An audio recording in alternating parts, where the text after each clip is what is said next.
Welcome to another edition of Turf Talk, post-Parks edition. Vance, a couple of $2 million graded races at Parks this past weekend, Grade 2 PA Derby. I'm focused on the Grade 1 Cotillion for 3-year-old fillies. For me, it's a little late in the year for restricted Grade 1 races. I agree. These 3-year-olds should have been going into older competition after, say, the Travers in Alabama, which were, when I was becoming a racing fan, those were the traditional, last Grade 1 races for both the males and females. Now we have races like like you said, the Cotillion and Pennsylvania Derby, offering horsemen more chances to run against restricted company, saving their horses to run against older horses in the Breeders' Cup.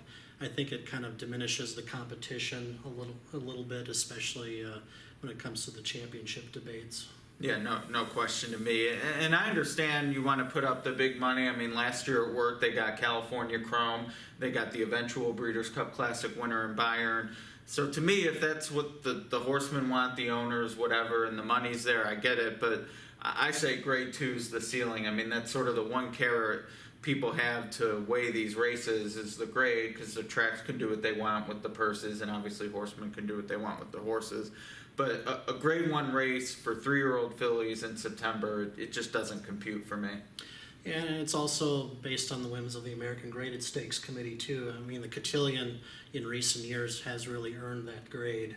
The Pennsylvania Derby, not quite so much. It's still Grade 2, even though after they got a super field last year, the Graded Stakes Committee just still isn't honoring them with a Grade 1 ranking for that race yet. It might come sooner rather than later, but we'll see about that. But for me, I would love to see 3-year-olds be running against older horses in September, October. It gives them a better test to see how they're going to fare in the Breeders' Cup, in my opinion. Yeah, I mean, this is the time of year for me where that should be happening. I don't disagree. And, the way the committee is, sometimes you'll hear them lean on, we have a points formula for what horses do.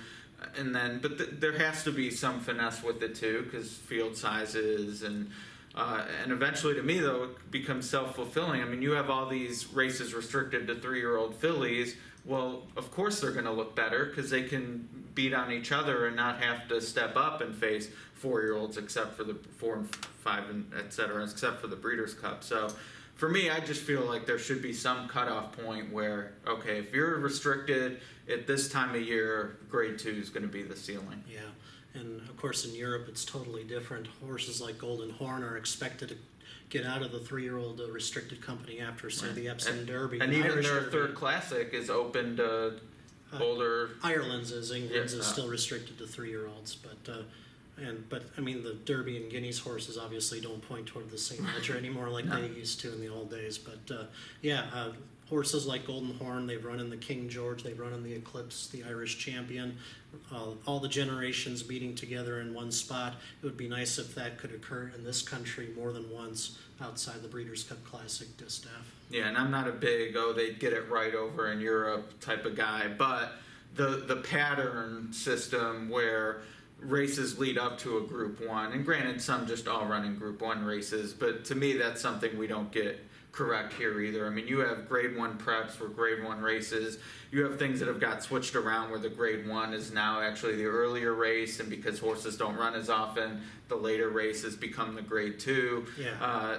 To me, it's fine to say, hey, look, these are the races that are important at, say, Saratoga, and this is going to be the Grade 1 because it ends that series, and you need to point for that if you want the Grade 1 race, and if you need to run earlier, that's fine. But there's just too much switching around, and year to year the changes. I would like to see a pattern where that just these are the races leading up to the big events. Yeah, there probably just needs to be an overhaul of what the Graded Stakes Committee does. They're kind of their rules, the way they determine what races get what grade. It's probably been a long time in coming. It's been going on 40 years now that they've been grading races. I've always been a huge critic of some of their work. I think they get it right about 80% of the time, but I always have an opinion on the 20% of the time that they might not get it quite right. Right, and it's never going to be 100%, but it just does seem as time goes on, the little mistakes add up or affect more races than they used to, and they're not getting rid of graded stakes even though the full crop is down, et cetera, et cetera. So maybe something to talk about once they release the changes for the coming year. But the Cotillion always, well, in the years it's been a grade one, has brought this to mind because you have the slot inflated purse that becomes a grade one because they're able to track 3-year-old fillies. But in my mind, it's the time of year where those should be grade one races. Yeah. But the good thing about the Cotillion this particular year is that I'm a Chatterbox finally came through and gave the dirt side of the 3-year-old filly division an actual leader. She won very impressively on Saturday. Like some pundits have been saying, she probably now moves to the 4 for 3-year-old filly championship honors, with Lady Eli being sidelined due to laminitis and not being able to run the rest of the year. I'm a Chatterbox. If she'll go straight to the Breeders' Cup at Keeneland now, and if she runs very well and defeats the rest of her peers, she's probably got an Eclipse Award in her pocket. Yeah, I would say a win there would do it. Carolina, though, that'd be 3 grade one wins. Same with Lovely Maria, could have 3. So it's fun to have that open. And there's the good thing with the 3-year-old fillies is there's no Spectre of Beholder in that race. Yeah. She's most likely going to go against males in the Classic. So, I mean, that's not to say if an older filly still won't win, but at least the 3-year-olds don't have to beat a 2 to 5. That's right.